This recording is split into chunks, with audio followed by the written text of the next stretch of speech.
పార్టీకే అంకితమై పనిచేసే మీరు బడుగుల అగచాట్లు చూసి కన్నీరయ్యారు.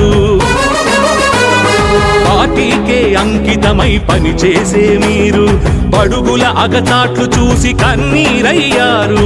సీనన్నా చేపట్టిన ప్రతి పథకం మీరు సైనికులై ప్రజల్లోకి తీసుకువెళ్ళారు.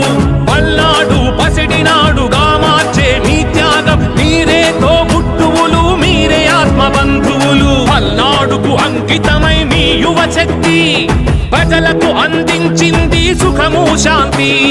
నందమూరి ఆశయ రథసా